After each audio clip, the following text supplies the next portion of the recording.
ஆண்டவர் இயேசு கிறிஸ்துவில் மிகவும் பிரியமான நம்பிக்கையாளரான என் சகோதர சகோதரிகளே, புனித ஆரோக்கிய தாயின் பாசமான பக்தர்களே, இந்த தவ காலத்தில் முதல் வாரத்தின் சனிக்கிழமையில் நாம் எல்லாரும் இங்கே ஒன்று கூடி வந்திருக்கிறோம். இந்நாட்களில் ஆண்டவர் தம்முடைய வல்லமையுள்ள வார்த்தைகளால் நம் எல்லாரையும் நல்வழிப்படுத்துகிறார், உறுதிப்படுத்துகிறார். இந்த திருத்தலத்துக்கு வரும்போதெல்லாம் மிகப்பெரிய புதுமைகள் நடக்கின்றன. எத்தனையோ நோயாளர்கள் நலம் பெற்றிருக்கிறார்கள். எத்தனையோ பேருடைய பொருளாதார நெருக்கடியிலிருந்து விடுதலை கிடைத்திருக்கிறது. இன்னும் எண்ணற்ற மக்கள் இங்கே வந்து ஆரோக்கிய தாயின் பாதத்தில் தங்கள்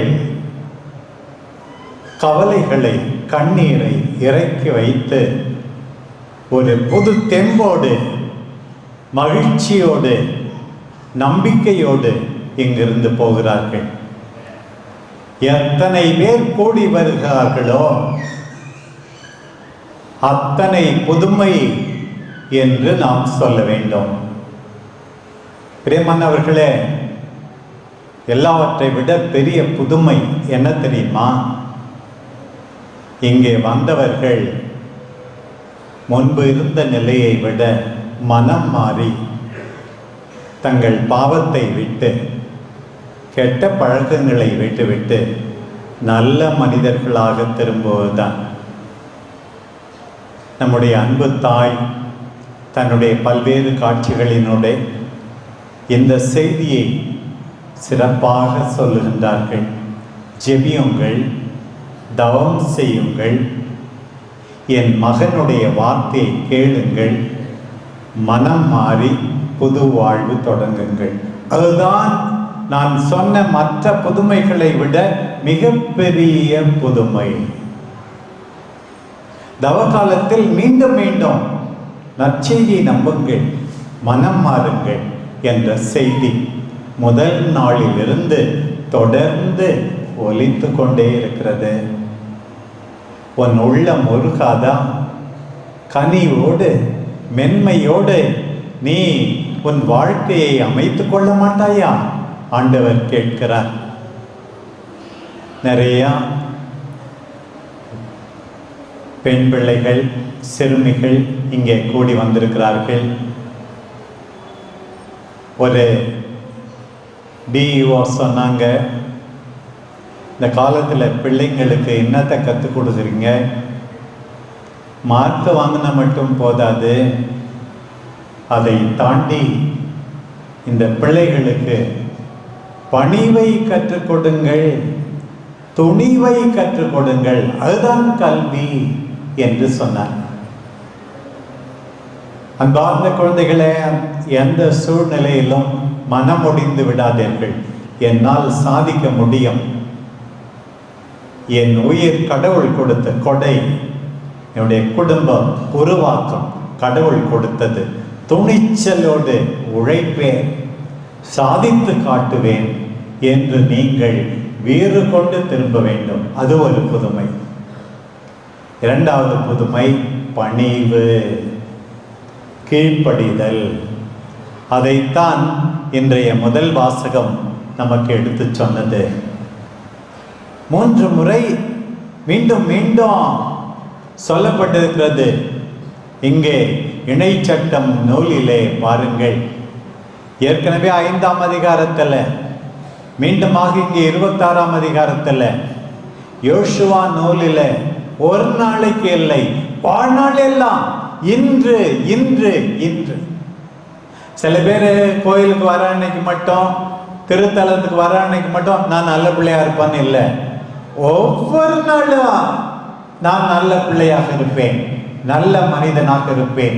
இன்று இன்று இன்று காலையில் எழுந்த உடனே, ஆண்டவரே இன்றைக்கு நல்லது செய்வேன், நன்றாக படிப்பேன், யாரையும் காயப்படுத்த மாட்டேன் என்று நாம் வாழ வேண்டுமா? பாருங்கள், இன்றைக்கு இந்த முறைமைகளையும் நியமங்களையும் நிறைவேற்றுமாறு உன் கடவுளாகி ஆண்டவர் உனக்கு கட்டளையிட்டுள்ளார். ஆண்டவர் கட்டளை கொடுத்துள்ளார். உன் முழு இதயத்தோடும் முழு உள்ளத்தோடும் அவற்றை நிறைவேற்றுவதில் கருத்தாயிரு. கடவுளுக்கு கீழ்ப்படி. ஏனோ தானோ இல்லை, முழு இதயத்தோடும் சக்தியோடும் முழு உள்ளத்தோடும் நீ ஆண்டவருடைய கட்டளைக்கு பணிய வேண்டுமா? ஆண்டவரை உன் கடவுளாய் ஏற்பதாகவும் உனக்கு கடவுளாக இருப்பார் என்றும் அவருடைய வழிகளில் நடப்பதாகவும் அவருடைய கட்டளைகளை கடைபிடிப்பதாகவும் அவர் குரலுக்கு செவி கொடுப்பதாகவும் நீ அவருக்கு வாக்களித்துள்ளாய். திருமுழுக்கு பெற்றபோது ஆண்டவருடைய கட்டளையெல்லாம் பின்பற்றுவேன் தான் நம்ம சொல்லியிருக்கோம். நீ அப்படி கருத்தாயிருந்தால் அவருக்கு சொந்தமான மக்களாய் நீ இருப்பாய். அவர் உன்னை ஆசீர்வதிப்பார். நிறைய பேர் அப்பா அம்மா உங்க மேல நான் பாசமா இருக்கேன் எல்லாம் சொல்றாங்க. ஆண்டவரே நீதான் என்னுடைய கடவுள், உம்மை அன்பு செய்கிறேன் என்றெல்லாம் சொல்லுகிறார்கள். இன்றைக்கு வாசிக்கப்பட்ட முதல் வாசகத்துல இப்பெல்லாம் சொன்ன போதாது. அவர்கள் சொல்லுவதை செய்ய வேண்டும். கீழ்ப்படிந்து நீ கடவுளுடைய பிள்ளை, உன் பெற்றோருக்கு உகந்த பிள்ளை என்று காட்ட வேண்டும். எல்லாவற்றை விட அதிகமாக கடவுளுக்கு, நாட்டு சட்டத்துக்கு, திரு அவையின் சட்டத்துக்கு, குடும்பத்தில் பெற்றோருக்கு, கணவன் மனைவிக்கு, மனைவி கணவருக்கு இணங்கி நடப்பது. தவறு செய்யும் போது கணவர் சொன்னாலும் மனைவி சொன்னாலும் ஒருவர் ஒருவரை ஏற்றுக்கொண்டு நல்ல வழியிலே நடப்பது. இதுதான் ஆண்டவர் நம்மிடம் எதிர்பார்ப்பது. பிரியமான சகோதர சகோதரிகளே, நீ கீழ்ப்படிந்தால் நீ ஆசீர்வதிக்கப்படுவாய். கீழ்ப்படியவில்லை என்றால் ஆசீர்வதிக்கப்பட மாட்டாய். ஒருவர் அநியாயம் செய்ய சொன்னால் கீழ்ப்படிய கூடாது. ஆனால் கடவுளுக்கு உகந்த முறையிலே கீழ்ப்படிய வேண்டும் என்று இந்த தவக்காலத்திலே மீண்டும் மீண்டும் ஆண்டவர் இயேசுவின் பாடுகளை தியானிக்கிறோம். லூக்கா நற்செய்தி 2ஆம் அதிகாரத்திலே வாசிக்கிறோம். அவர் எப்படி 12 வயதில் ஆலயத்தில் காணாமற் போனார், கண்டுபிடிக்கப்பட்டார், மீண்டும் நாசரேத்துக்கு திரும்பி வந்தார், பெற்றோருக்கு பணிந்திருந்த ஆண்டவர். பிலிப்பியருக்கு எழுதிய 2ஆம் திருமுகம். கடவுள் தன்மையில் விளங்கிய அவர் சிலுவை மரணம் மட்டும் தம்மையே தாழ்த்தி கொண்டு கீழ்ப்படிந்தார் என்று. ஆண்டவர் இயேசுவே கீழ்ப்படிபவராம். பாருங்கள், மீண்டும் பாருங்கள், ஜெசமனி தோட்டத்தில் ஆண்டவர் தந்தையை பார்த்து மன்றாடுகிறார். தந்தையே, கூடுமானால் இந்த துன்ப களம் என்னை விட்டாகலிட்டும், ஆயினும் என்னுடைய விருப்பம் அன்று உம்முடைய விருப்பம் நிறைவேறட்டும். தந்தையின் விருப்பத்துக்கு கீழ்ப்படுகின்ற ஆண்டவர். அன்பார்ந்த பிள்ளைகளே, அன்பார்ந்த சகோதர சகோதரிகளே, கீழ்ப்படியுங்கள் ஆண்டவர் இயேசுவை போல. இதைத்தான் எபிரேயருக்கு எழுதப்பட்ட திருமுகம் மீண்டும் மீண்டும் ஆண்டவர் எவ்வாறு கீழ்ப்படிந்தார். ஒரு பக்கம் தந்தைக்கு பிரமாணிக்கம் உள்ள, தந்தையை மதிக்கின்ற, போற்றுகின்ற ஆண்டவர் இயேசு கீழ்ப்படிந்தார். துன்பத்தினால் கீழ்ப்படிதலை கற்றுக்கொண்ட இயேசு. இன்னொரு பக்கம் நம் மீது இரக்கம் கொண்ட இயேசு. இதுதான் எபிரேயருக்கு எழுதப்பட்ட திருமுகத்தின் சுருக்கம். தந்தைக்கு பிரமாணிக்கம், மக்களுக்கு இரக்கம். நாமும் அப்படித்தான். கீழ்ப்படிவோம், இரக்கம் காட்டுவோம் குடும்பத்தார் மீது, துன்புறுவோர் மீது, தேவையில் இருக்கின்ற சகோதர சகோதரிகள் மீது. அப்போதுதான் ஆண்டவரை ஒத்திருப்போம். பிரியமானவர்களே, இன்றைக்கு ஆண்டவர் கொடுக்கின்ற 2வது செய்தி நற்செய்தியிலிருந்து நாம் வாசிக்க கேட்டோம். பாருங்கள், உனக்கு அடுத்திருப்பவரிடம் அன்பு கூறுவாயாக, பகைவரிடம் வெறுப்பு கொள்வாயாக. பகைவர்னா வெறுக்கலாம், ஆனா அயலாருக்கு மட்டும் அன்பு செஞ்சா போதும்னு சொல்லியிருந்தது. நான் உங்களுக்கு சொல்லுகிறேன், பகைவரிடமும் அன்பு கூறுங்கள். இது இன்னொரு புதுமை. பிரியமானவர்களே, இந்த கோயிலுக்கு வந்து ஜெபம் பண்ணுறோம், வத்தி வாங்கி வைக்கிறோம், என்னென்னோ காணிக்கை கொடுக்குறோம், நல்லது தான். நேற்று ஆண்டவர் சொன்னார், நீ காணிக்கை செலுத்த வரும்போது யார் மீதாவது யாராவது உன் மேலே வருத்தமாக இருந்தால் கூட காணிக்கை அங்கே தூரத்திலே வச்சுட்டு போய் சமாதானம் செய்து கொண்டு வந்து பிறகுதான் காணிக்கையை செலுத்தணும், அப்புறம்தான் ஜெபிக்கணும். சில பேர் சண்டை போட்டிருக்கவங்க நிறைய பேர் இங்கே இருப்பீங்க. சில பேர் சொல்லுவீங்க, நான் சண்டை போடல, அவங்க சண்டையில் இருக்காங்க, அவங்க வருத்தமாக இருந்தால் நான் என்ன செய்யறது என்றெல்லாம் சொல்லுவீர்கள். ஆண்டவருடைய வார்த்தை நேற்று வாசிக்கப்பட்ட நற்செய்தியிலே தெளிவு, அவர்கள் வருத்தமாயிருந்தாலும் நீ முதல் முயற்சி எடுத்து சமாதானம் செய்தால்தான் உன் ஜெபம் கேட்கப்படும், உன் காணிக்கை ஏற்றுக்கொள்ளப்படும். இன்னைக்கு பாருங்க, ஆண்டவர் சொல்றார், நான் உங்களுக்கு சொல்லுகிறேன், பகைவரிடமும் அன்பு கூறுங்கள், உங்களை துன்புறுத்துவோருக்காக வேண்டுங்கள், இப்படி செய்தால் நீங்கள் விண்ணக தந்தையின் பிள்ளைகள் ஆவீர்கள்.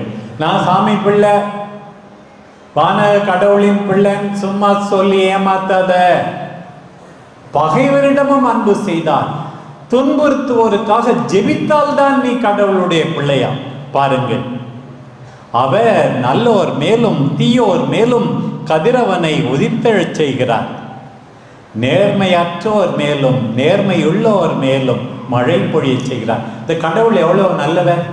அந்த நன்மைத்தனத்தை நாமும் பின்பற்ற வேண்டுமாம். பாருங்கள், உங்களை அன்பு செய்யறவங்களுக்கு அன்பு செஞ்சா என்ன நீ பெருசு? நீ என்ன இயேசுவின் சீடரா? கிடையாது. அன்பு செய்யாதவர்களுக்கும் அன்பு செய்ய வேண்டும். இது இரண்டாவது முக்கியமான புதுமை, சமாதானம், ஒற்றுமை. சண்டையிட்டவர்களோடு மீண்டும் உறவை சரிபடுத்துவது. இப்படி நீங்கள் செல்லுங்கள். சண்டை போடுறது நீ படிச்சினா பாடம் மனதிலே ஏறாது. எல்லாரோடும் சமாதானம், எல்லாரையும் மன்னிப்பது, எல்லாரோடும் இணைந்து போவது ஆண்டவர் கேட்கிறாரே. பாருங்கள் பிரியமானவர்களே, இன்றைக்கு ஆண்டவர் மீண்டும் நினைவூட்டுகிறார். ஆண்டவரே கீழ்ப்படிவேன். இன்றைக்கு தியான பாடலிலே நாம் பாடியது போல, ஆண்டவரே உமக்கு கீழ்ப்படிவோர் பேறு பெற்றோம், உம் திரு சட்டப்படி நடப்போர் பேறு பெற்றோம், உம் விருப்பத்தை செய்வோர் பேறு பெற்றோம். ஆண்டவரே நானும் கீழ்ப்படிவேன். ஆண்டவரே நானும் மனம் மாறுவேன். ஆண்டவரே முறிந்து போன உறவுகளை நானும் சரி செய்வேன். இதுதான் நம்முடைய அன்பு தாய், வேளாங்கண்ணி தாய். கீழ்ப்படிந்தவர்கள், இதோ ஆண்டவருடைய அடிமை, மது வார்த்தையின்படியே எனக்காகட்டும். நம்முடைய தாய் கீழ்ப்படிந்தார். தன் மகனை கொலை செய்தவர்களையும், கொலை செய்யும் போது மௌனமாயிருந்தவர்களையும் தன்னுடைய பிள்ளைகளாக மன்னித்து ஏற்றுக்கொண்ட தாய், மற்றவர்கள் மீது அக்கறை கொள்கின்ற தாய். அந்த தாய் நம் எல்லாருக்காகவும் பரிந்து பேசுவாராக. ஆமென்.